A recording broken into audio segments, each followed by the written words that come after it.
Dr. Joyce Ogidigo is a biomedical scientist whose research explores the molecular underpinnings of complex diseases. With a PhD in biochemistry, she is currently advancing her research at one of the world's top universities and making a global impact in cancer metabolism and epigenetic regulation. With over 17 peer-reviewed publications and recognition through the Albert Irving Cancer Center postdoctoral fellowship, her work continues to shape the future of biomedical science. Outside the lab, Dr. Joyce finds joy and hope in reading, traveling, and building communities. She's passionate about encouraging others and lives by faith, believing deeply in the power of purpose, connection, and perseverance. Mrs. Adeola Adelani holds a BSc in biochemistry and an MBA in general management. She has over 8 years of experience in grant management and strategic funding. During her tenure at the International Institute of Tropical Agriculture in Ibadan, Nigeria, she excelled at securing funding from diverse sources and led the successful closeout of over 250 grants. Now working in University Research Administration in the USA, Mrs. Adeola provides expert support for grants and contracts, ensuring compliance and cultivating strong partnerships with sponsors, investigators, and stakeholders. She blends technical expertise with relational strength to navigate the intricate world of research funding and administration. Mrs. Temitope Agbotoba is a dedicated and focused reporting strategy specialist with the ability to adapt, learn, and master new clients' milieu. She is versatile, goal-driven, and success-oriented with over 5 years' experience in environmental planning, design, and project execution. In addition to her work in environmental research and sustainability advocacy, she is committed to advancing the global sustainable development goals. Mrs. Temitope is passionate about national and youth development, and her dedication is evident in her role as an SDG advocate with the Sustainable Development Solutions Network, where she collaborates with like-minded individuals to promote positive change. Ladies and gentlemen, with a clapping ovation in the chat box, join me as we welcome our panelists, Dr. Joyce Adeola.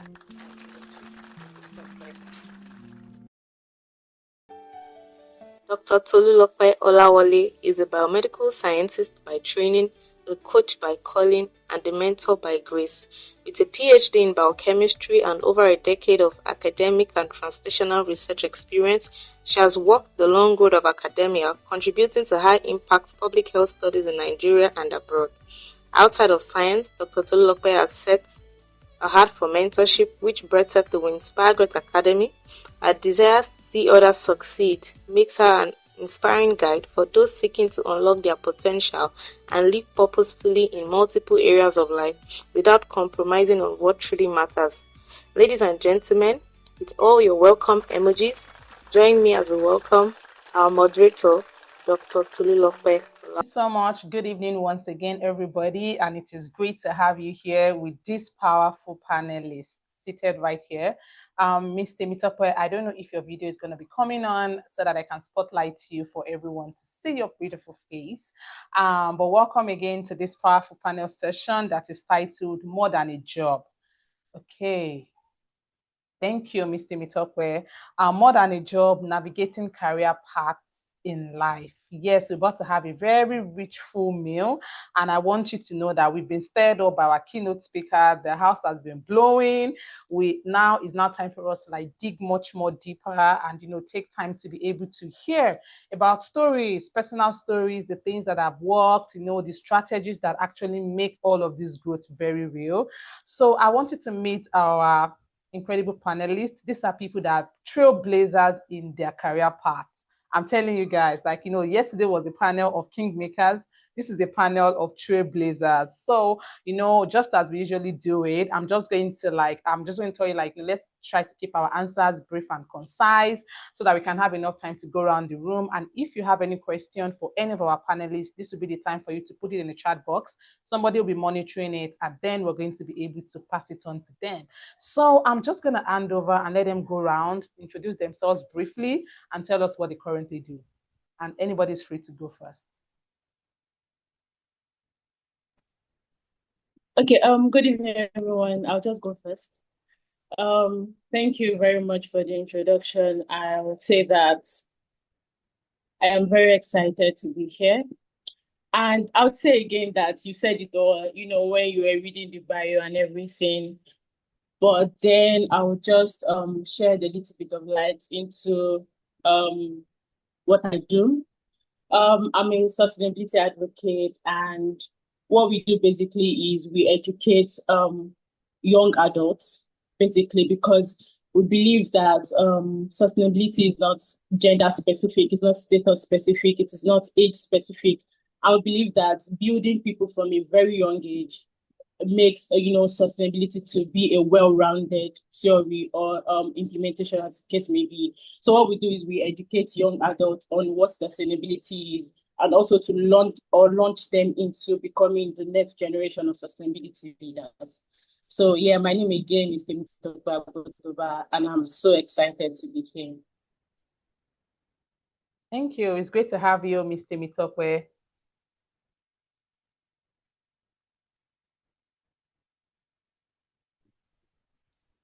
Okay, so I'll follow suit. Thank you so much for the introduction. And first, I just want to say thank you, Dr. Rotimi, Professor Rotimi, sorry, for this amazing, insightful, and impactful talk you gave. The keynote was, in fact, I think we've gotten everything we need from this whole bootcamp. You've hit the nail on the head. Thank you so much. It was very impactful, and I know that we would all leave here with something very tangible today, and yesterday was still packed. So I just want to say thank you, Dr. Professor, for this amazing opportunity to share your knowledge with us every single time you get the opportunity. Thank you. My name is Joyce Ogidigo. I'm a research scientist at Columbia University. I started my career journey in Nigeria, where I worked as a chief research scientific officer at National Biotech Development Agency.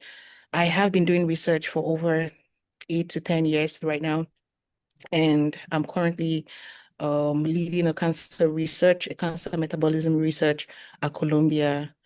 Outside that, like I said, I mentor grad students, as well as I've been doing this, mentoring research scientists back in Nigeria, as well as also mentoring grad students here in both the institutions I've worked, the University of Miami, as well as Columbia University.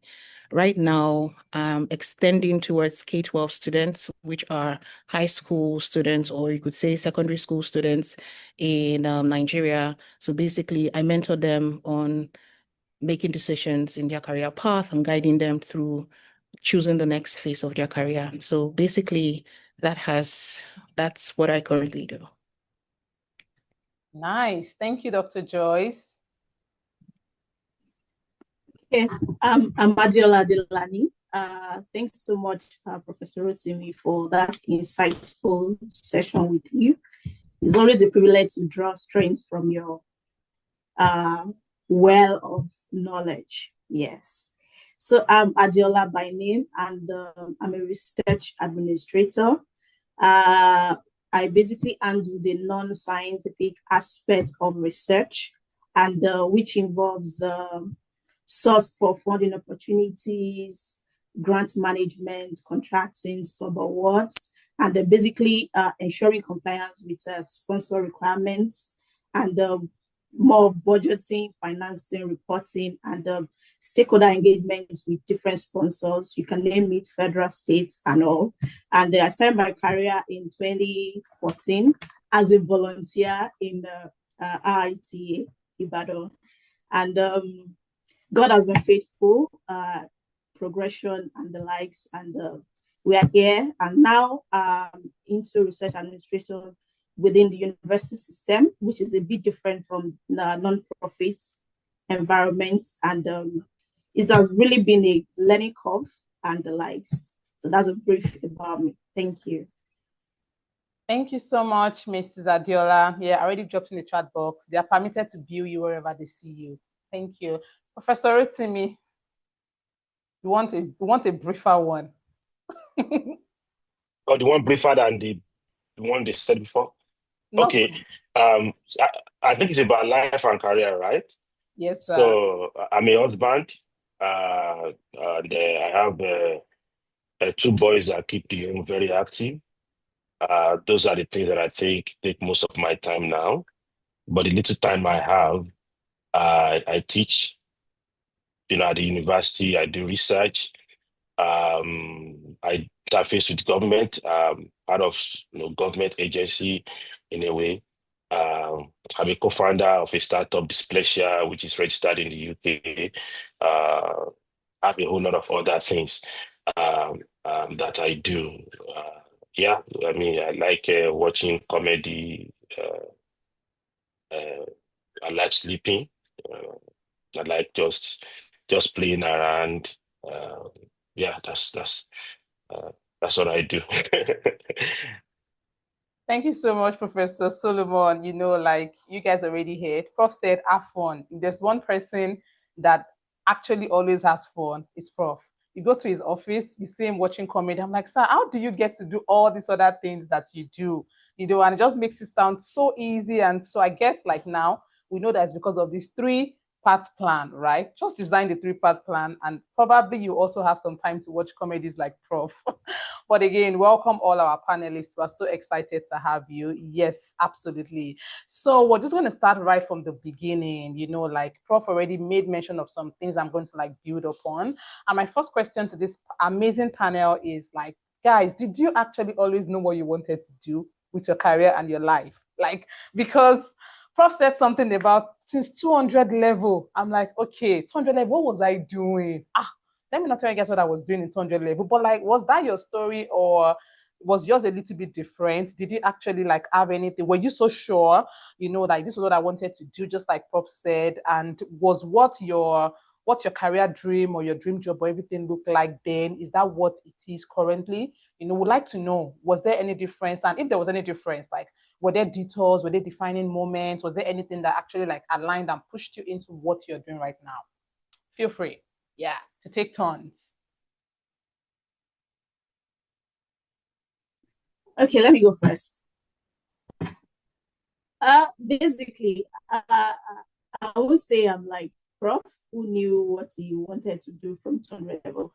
I had no idea of what I wanted, even when yeah. Let me start my story from my admission to study biochemistry. It was so funny that I actually put in for a different course to study in Covenant University.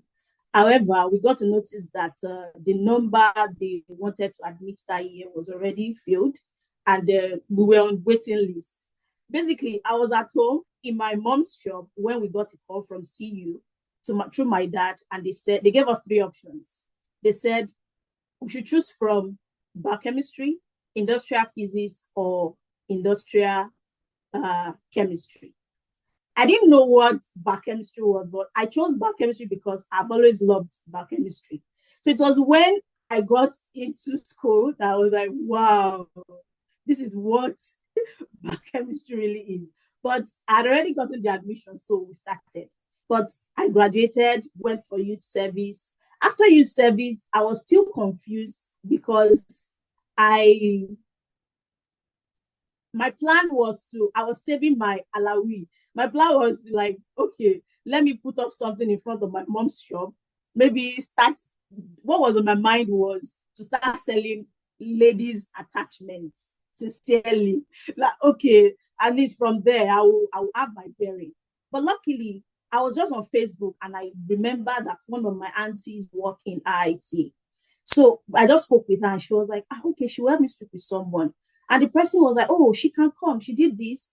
And that was the defining moment for me. That was when I was like, okay, it's beginning to look like it. So when I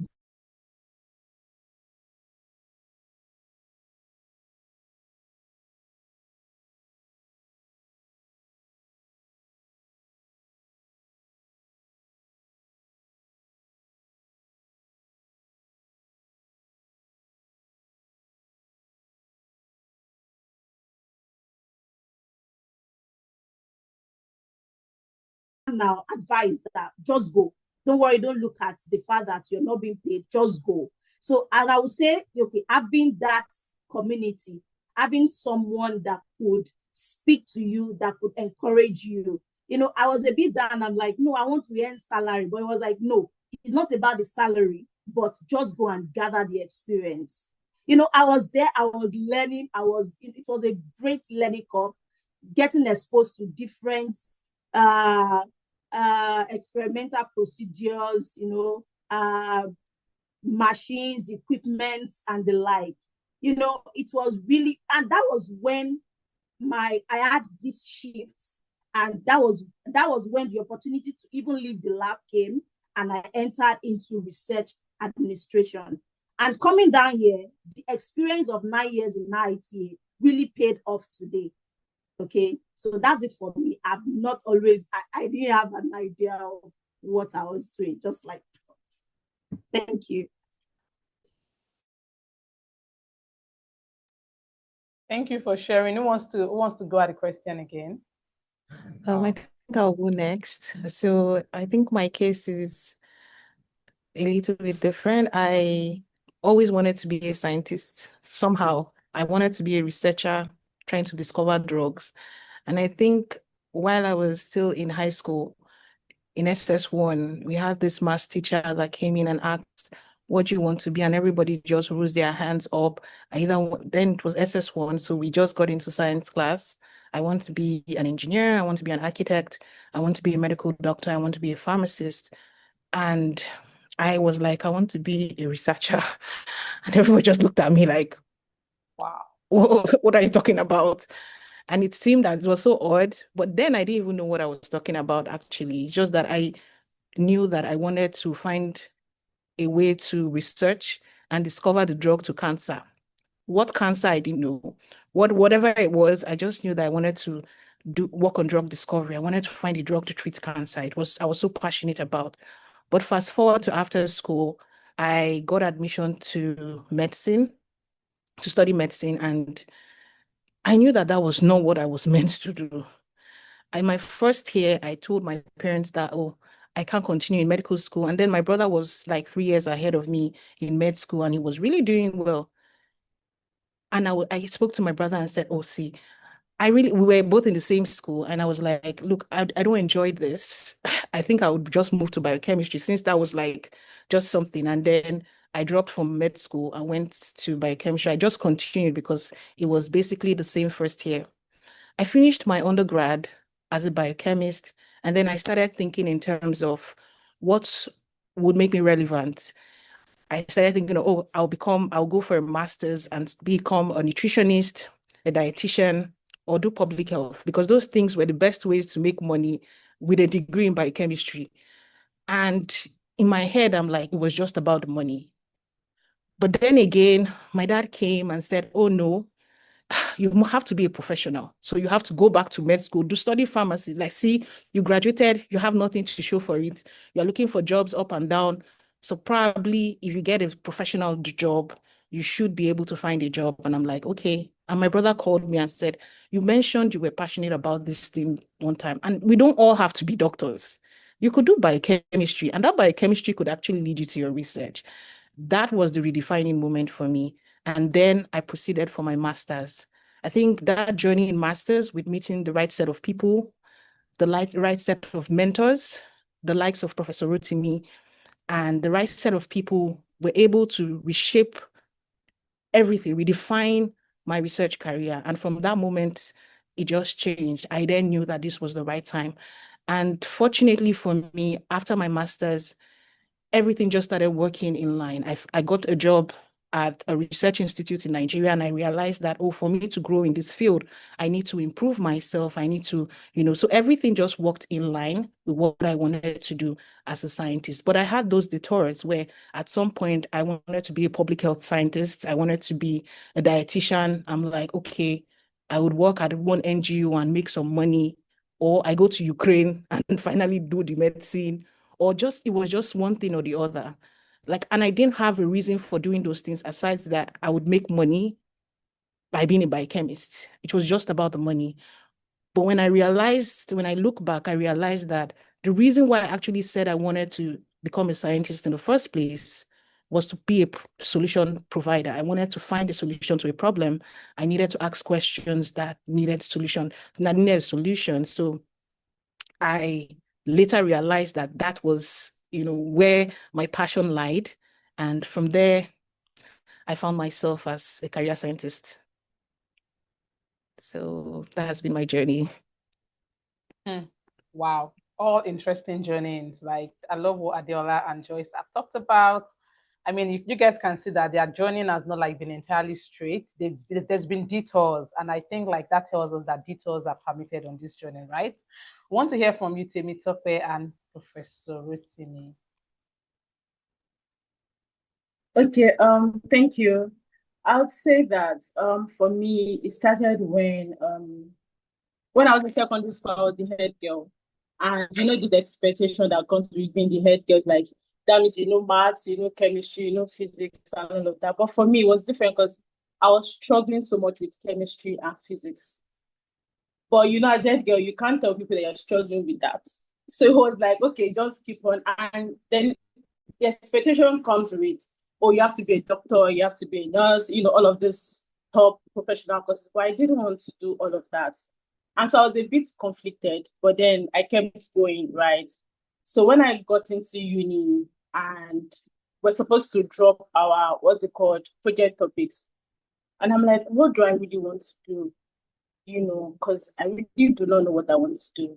And then a professor in my department called me and said, Temitope, you're a bright student and I want to supervise you. Because normally what you do is that you submit your project topic and then they will put you under any lecturer. But he called me and said he wants me to work with him because he knows that I'm bright and we should work on something together.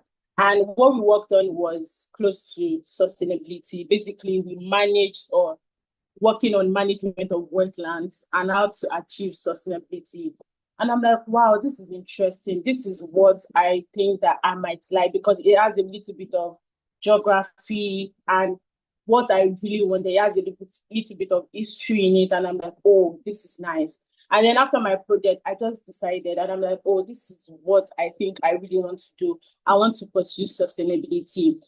And when I got out of school, sustainability wasn't trending at the time I left school. So it was hard to navigate that career path because it was like everywhere. It was just customer service representative. It was banking. It was sustainability. Unlike now that sustainability, people are attaching sustainability to their career. It's like if I'm a biomedical researcher, they already said, oh, I'm attaching my career to SDG something. Unlike before, when I got out of school, it wasn't something that was trending. People weren't really aware of sustainability. So it was difficult getting, jobs and all of that. But I knew that this was what I wanted to do. And then I positioned myself into getting into fellowships, mentorships, getting certifications, and then I started to broaden my horizon in the field of sustainability. And now I'm here. I've done, I've written some publications that speaks to sustainability. I've my career, in line of sustainability. And again, I'm here. I don't know if I'm still on the right path because sometimes I feel like, do I really know what I'm doing? But again, like Professor Rotimi said, placing value on what is present in your life right now. And that is what I'm doing, right? I'm a sustainability advocate. This is what I'm doing right now, and I'm placing value on it. And also, there's this post I saw that says, your dream cannot be more than your exposure. It's what you're exposed to. How much is what you're exposed to that you can dream on? That's the length that you can go, And Professor Rotimi also said something about that as well. So I feel like as I journey through life, getting more exposed and all of that. It's forming together, it's coming together to say, oh, I mean, last year I was still saying, oh, I want to be in the environmental sector of sustainability. But then I changed jobs and I'm like, oh, there's another part to sustainability. It is broader than just the environment. And now I want to do the three parts, the three pillars of sustainability, and I'm here. So again, I didn't start by knowing what I wanted to do. It was meeting people who were connecting my dots for me, and I'm here and I'm placing value on what I have right now. So that's my story, basically. Wow, thank you so much. All right, Prof, have the floor, sir. Yeah, thank you very much. Thank you very much, Madam Agbotoba. Thank you for, I think I would start off from, you touched on something that your dream cannot be bigger than your exposure. And I was telling my wife this morning. So I was somewhere yesterday, and when they give you an address to a house, and you get to the front of the house, and you turn back, and you look at, no, this cannot be called a house. I mean, so, so one of the things I've been telling my people, to those who are close to me, is that there's money in this country. And so what I want you to know is that really, I was somewhere yesterday and it changed something in my mind. That was a big house, man. I went yesterday. And it was just a couple, and their child is just like a 7 or 8 or 9-year-old, and so they have house.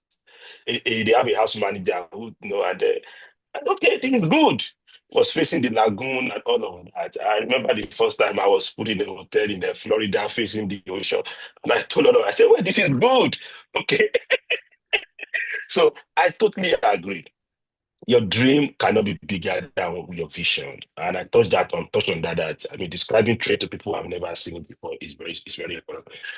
But what I want that to list to is that you've heard people talk about, oh, it's just money. I wanted to think about money. Now, that is a very good thing. You must think about money. There is no career. If you are pursuing a career, you must figure out how that career will put money in your pocket. That knob was turned in my brain by Pastor Sam Adeyemi. I had a very Pentecostal going through university. Uh, you know, my wife did some horrible thing for that, forcing me to read some book, but that didn't work. But I attended. He came to Abeokuta, and a couple of us, very few people in that room. So that scripture that I quoted from Ephesians 3:20, it was the one that is preached on that people should think. And he said, and I'm recollecting almost perfectly with that. If you're speaking in tongue, cannot be put in a bottle, and you put label on it and make sure that it generates income for you, then it is valueless. That thing hits me in a very hard way that started my path and saying that really changed my thought about my path. That even though I knew, well, not that I knew, I desired to be, I just like it, and I said 200 level. Actually, my desire to be a lecturer was from pre-degree before entering 100 level. I just like the simplicity. I like that people are very brilliant and they talk about research, they talk about science. I just loved that. And the reason why I love that is that I don't like complicated things. Once I say I like this, I like to just stay there. So I mean, my story is not that I was not the best student. I was always failing in secondary school. I struggled to put some papers together in WAEC, couldn't pass JAM. So you have few papers here and there, you put it together, you enter the university pre-degree. And so also don't think that one brilliant chap is talking to you. So I don't belong to that class. I belong to just, average Joe, just, doing your own little thing and enjoying life, but doing what you have to do and doing it right. So, so I saw that and I liked that. And by 200 level, so and my best subject was chemistry. And I met a chemistry teacher in secondary school who I liked the way he taught, and I just picked that subject and I said I like it and I was going to pursue that. So I got into first 100 level in chemistry. It was called chemical science that time in Abeokuta. And I said, oh, I was not going to do chemistry. And we had two option, chemistry or biochemistry. So you have to choose option. I mean, go for the option after in 200 level. So cross from 100 level to 2, then you choose option. Then during the second semester, as we decided for the option we're going to pick, one gentleman who was our colleague in secondary school used to play ball and play. And I just, hey, Solomon and my friend, I come and say, what options are you guys choosing? Oh, we said, we're choosing chemistry. And he said, thank God, don't choose that about chemistry. I was like, why? He said, that course is very tough. You will drop pathway. So we got to my friend and I said, look, how can somebody scare us with anything? There's nothing we cannot do. Let's go for that tough one. That was the only, and I tell people that's the reason why I got into biochemistry. We got to back because somebody said it's tough, and just people perhaps were not thinking, but we just felt. I mean, there's nothing at stake. What do we have to lose? I mean, it wasn't that anything was at stake, and we went into that. So we got in there. Again, once I get into something, I just focus on that, and I forget about any other. I said, this is chemistry. So this biochemistry, whatever good in it, I have to get it out. So I was very obvious, and I said I'd like to be a lecturer. So right from third level, I started learning, working with lecturer, learning the intricacies of what it takes to survive in the academia, the hard work part of it, the politics part of it, everything you can talk about, the shenanigans in it. And right there and then, when I got to 400 level, somewhere along the way, my supervisor, who actually, I think when I was in master, was made the acting vice chancellor of the university. And I entered his office one day and I saw a ton of papers like this that I had to treat memos. And I disliked it. And I said, no, I'm not interested in becoming the vice chancellor. Okay. But I was trained in research. Even though those who trained me, those two of them influenced my life very well. So one of them, clearly you could see that this gentleman was doing very well. And one of them would speak with him and say, oh, no, the way you make money in science, in academia, is research. Okay, you do this. Oh, I say, Prof, oh, that's what we do. Again, what does it take to do it? You see, when you tell me that, oh, what it takes to achieve something is this, the next thing I ask you is, what does it take to do that? And once you tell me, okay, don't worry, leave me with it. And so, but every now and then I make some little cobbles, but I think it's okay to, in whatever you're doing, there is no field that you cannot make money. Think about how do you make money out of it. And the reason why you must make money out of it is that money is a measure of your impact. When you impact people very well, the way they say thank you is to give you money. So think about that. So if you're not making enough money that you like, again, you define what you want. So if say, for example, 10,000 naira per month is your desire, okay, that's fine. There's nothing wrong in that. If you want 10 million naira to be your desire per month, that's also fine. Actually, there's a limit that money gets to that doesn't contribute to anything in your life other than just having it, okay? When you lie down to sleep, it doesn't matter whether you sleep on 1 million naira bed or ordinary mat or you sleep on the floor. Once you sleep, you sleep. It's when you wake up, you say, where did I sleep? Oh my God, no. So again, just trying to be careful around that, explaining that. But if you know that you're not getting enough that you desire, then think about how you create value in addition to what you are doing. So that has been my own part. Every now and then I say, okay, now that I'm on this path, what else can we do? I can't remember the last time that I rely only on. There's always something for me to do to bring in extra income. And a couple of days ago, my wife was still discussing to one of our children how then, and I learned and I knew how to use computer, and I don't know whether notice 1, 2, 3. if you know, DOS, if you know the first Microsoft Word system, that came out, and all before that, I've been using computer. And then I will collect money from people, and I will do stats analysis, because I was one of the few people that knew how to use SPSS. One of my hobbies is I try to catch on with technology. I know how this thing called computer works a little bit. I think it's now that I'm trying to slow down, and I now just the thing to run, because the rate at which it's running, I don't think anybody can catch up. So, in a nutshell, whatever you're doing, whatever the career path, whether it was defined for you, or it's your husband that guides you, like Mrs. Adelani, or you're like Dr. Ogidigo that said, oh, I want to do research and all of that. You must begin to think about, how do I add value? And as you're adding that value, how do I bring in income? How do I bring in money, which is very good for your life and good for your family and good for the humanity?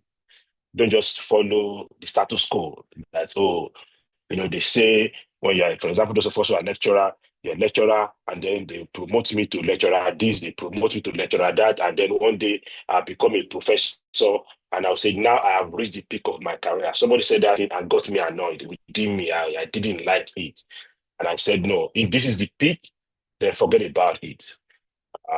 Remember, whatever you put down, anywhere you live in the world, inflation will grow, your expenses will grow, things will outpace whatever you think is comfortable for you now.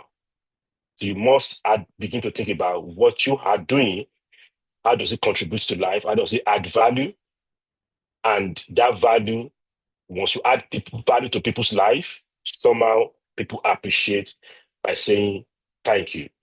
The way I went yesterday, I was never in my plan, in my wildest imagination, that I will enter such kind of multi-millionaire somebody's house.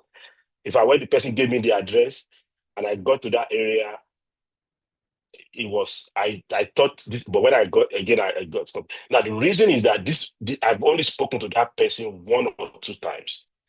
It was value that the person saw and sent a message to me. Can you come to my house for a meeting at 8 p.m. for dinner with my husband? I said, okay, well, I'll be there.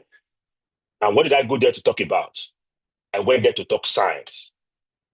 Okay, the same science that they teach in the class and people say they don't understand. Somebody, invited to say, come and talk to us in our sitting room about science.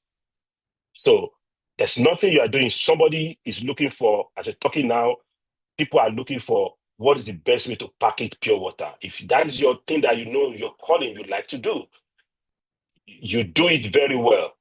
Somebody will come and say, look, come and do this thing. If you're a sweeper, there's going to be one day World Congress of Sweepers, and they're going to say every country should send a representative. Don't say sweeping is not lucrative. Okay, I was in that place yesterday, and the person was talking about how there was a termite infestation and how they hire some kind of millions of naira to come and sweep, and then she was saying, oh, I think there's mosquito now in this house again, and they're going to give some people money to come and spray big gun, that you will just buy and spray yourself. Okay, because that person that's going to come and spray big gun is, contributing value. Okay, and the funny thing he told me, and then we should leave the house. So the person will say, vacate your big house.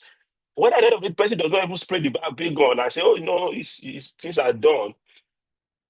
Again, whatever you're doing, whatever career you pursue, make sure you add value. What is the value that you are contributing and helping humanity with in that field?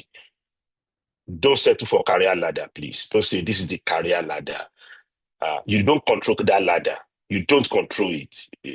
Those who control that ladder can put it up at any time. And don't be disappointed. Okay? Always have your option B and your option C that will make you comfortable in life. Thank you. Wow, guys, I don't know, but I'm standing because Prof has shattered the tables. He has removed the legs from the chairs. There's nothing to sit down on again. There's nowhere to stand. I'm just standing because there's nothing else. he has already answered all the questions that I asked for this panel session because, and you see, I love the way, that's the way that Prof is. Like, Prof moves from one thing to another, but I'm sure that you guys have been getting enough. I'm not seeing value in the chat box. If you guys are getting value, please just put it out in the chat box. I have just one answer. I think I just have one question. I have two questions to go, and I'm just going to make them together, and we'll just take them briefly, and then we close this panel session because it's been rich. It's been, I don't know, but it's been rich, guys. It's been rich. You really need to visit the recording, watch it again and again and again and again. All right. So my second and third question together is like, what mindset or skills have helped you to grow the most, in your career? This panel session is about more than a job, navigating career paths in life. So what are those mindsets and those skills? I know you talked about them, but would like to hear maybe two mindsets or skills that has helped you to grow on this your current career path, even with the detours you had. And then also in closing, if you could sit across your younger self, and just whisper one sentence about career, what would you tell the person? So you close with that. All right, two questions in one. Let's hear from you.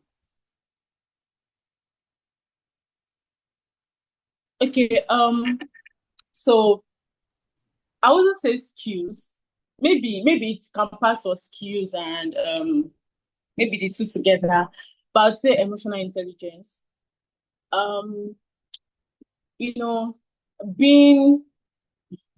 Being a corporate person, working in the corporate field is a different ballgame.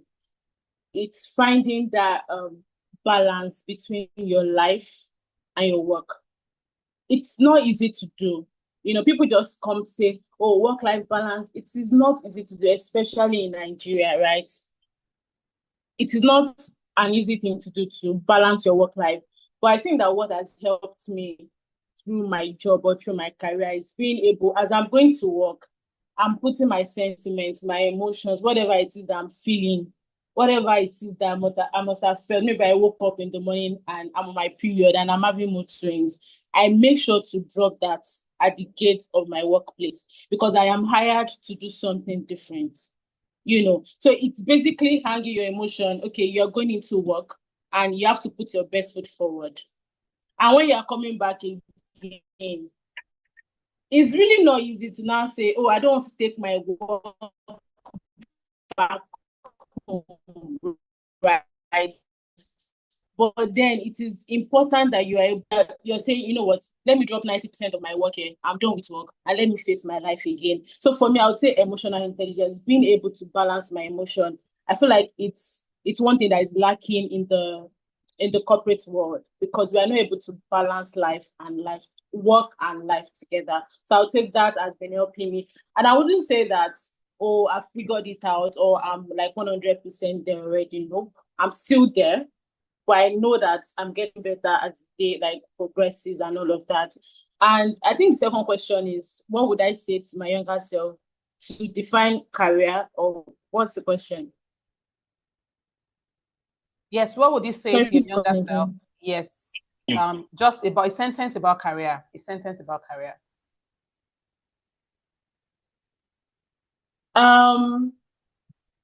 Well, to my younger self, I would just say career is I don't know, maybe what you find doing or what you find fulfillment in, basically. That's what I'll say to my younger self, like what you find doing and what you find fulfillment in, basically. Thank you, Ms. Temitope Agbotoba. Who is going next? Briefly. Okay, so for me, skills or attitudes that has helped having this positive mentality, because the thought, I read somewhere that the thought you repeat becomes your belief. And over time, that belief system either leave you stuck or move you forward. So having that positivity helps a lot. Even when things are not going so well or as planned, it keeps moving you forward. It's a drive for you to keep pushing. So positive mentality helps and is very crucial. And to my younger self, I would say don't treat career like a life sentence. Okay, it's okay to change direction multiple times, just like Prof said, but we should always lean on doing what interests you and what aligns with your value and what will add value to the environment, to the system we find ourselves in. Thank you.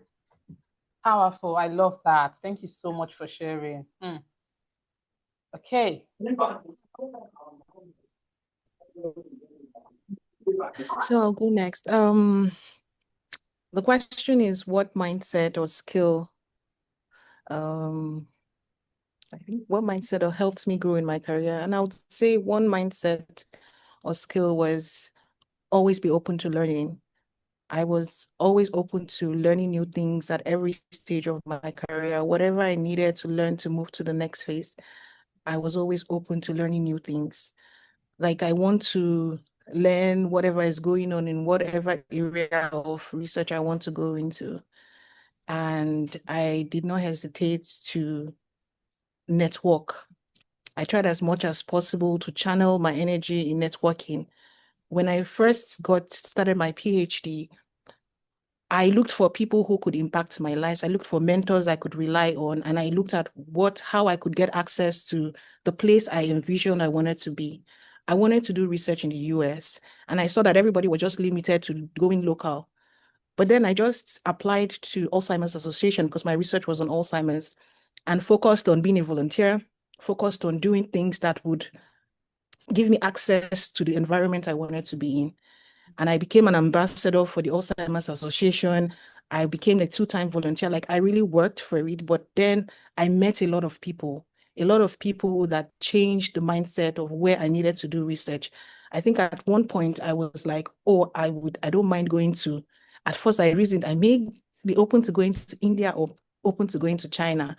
But the moment I started meeting this set of people, I said, no way, this is the path I want to follow. This is where I want to do science. And networking has really helped me. Coming over to the US, I would say that that's key. In fact, it's almost more valuable than the research I'm doing because networking gives you access to a lot of things, even to the science itself, to the very end. So networking is something that I apply in every stage of this career, and learning new skills and learning new things. I'm so much open to new opportunities and new skills to help me be better at what I do, in helping me provide more value and be better at whatever I find myself doing. So yes, openness to learning and networking has been 2 skills that I've been very strategic about in trying and growing in my career. And lastly, you mentioned, what would I say to my younger self is to my younger self, I will still maintain that a career is a passion. And like Dr. Rotimi said, you can make money out of everything, even talking. I'm an introverted person. So basically, I am so quiet and I don't talk only when necessary. However, when it comes, I notice that just very little things you say can make money for you. In fact, I made the most of whatever financially from the science. And I was not doing it. Initially, I wasn't doing it with the intentions of making money. But I noticed that with the passion I put into the work, how much effort I put, I noticed it was rewarding me, not only in providing value, but also rewarding financially. So these are two things I would remind myself to do better, because like Dr. Rotimi said, providing value is very critical. Impact, influence, you should be able to make sure the person in the other room feels better than you left them in whatever career you find yourself. Like you should make sure that you impact someone's life. But at the same time, I noticed that almost always when you do it right, you tend to get paid for that value you have provided. So providing value is really key for me. And I know that I would remind myself to, keep working with passion, influencing and impacting, as well as making some chips from it as well. Chips it is, girl. Thank you so much, Dr. Joyce, and everyone who has shared. Professor Rotimi, over to you to just crown up the session for us, sir, briefly. Yeah, thank you. Skills needed, right? Is that the fourth question? Yes, skills and mindset. Yeah, so I mean, those mindset. So those things that I mentioned are very, very important. So I agree with them. So the only one I like to add is the skills of sense making. Sense making, particularly in the age that we are, the age that we're going into, which is the age of artificial intelligence, augmented reality, and all of that. How do you make sense of what is happening? How do you make sense? How do you ensure that people make sense out of what is going on, and not just a routine job that uh, computers can do? I think sense making is a very important skill, and there's a book on it. Sense making in the age of artificial intelligence. How do you make sense out of all of these things? And it's more or less like saying, how do you make meaning out of life and work? If you are, um, so I work, my organization is an organization that they, release people or sack people or whatever lingo they like to use.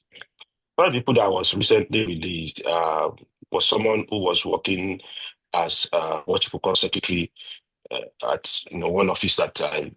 And each time I enter, I will see this elderly gentleman, just watching YouTube, which is what I also do. But I feel that each time I walk up to me, I wish this guy can just use this time to learn, something, that can make more sense out of life. Fortunately, he was let go, and just like many others, had so much more to come. So I think we must be able to uh, say, okay, if I'm a researcher and the only thing I know how to use pipette. Well, they are developing robots that we pipette for, sorry, that has always been in existence. So what else can I do that will make sense in this thing that I'm doing? So having that conversation, with some colleagues in the US, particularly with the present administration,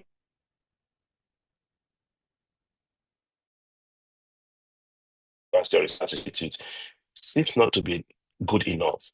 We need to find a way that people would make sense of what we're doing.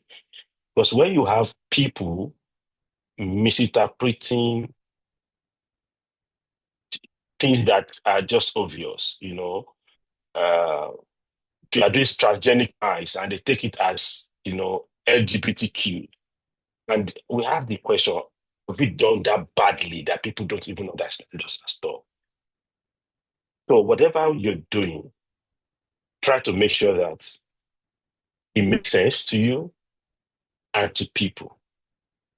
So I think that is one critical skill that we need to really begin to look into and talk about. If I'm to speak to my younger self, I will advise my younger self to learn how to make money. Yeah, I think that's the. Other than that, I think, except you want me to tell my younger self to play more. I think that's the only thing that I miss. I think I'm not. I don't play as I used to play. Uh, you know. Yeah. Wow, amazing, amazing, amazing. Thank you so much, our panelists. We are so grateful for this time. And it's just been a very short time. And I'm sure that everybody has gotten one value or another. Thank you for gracing this occasion. And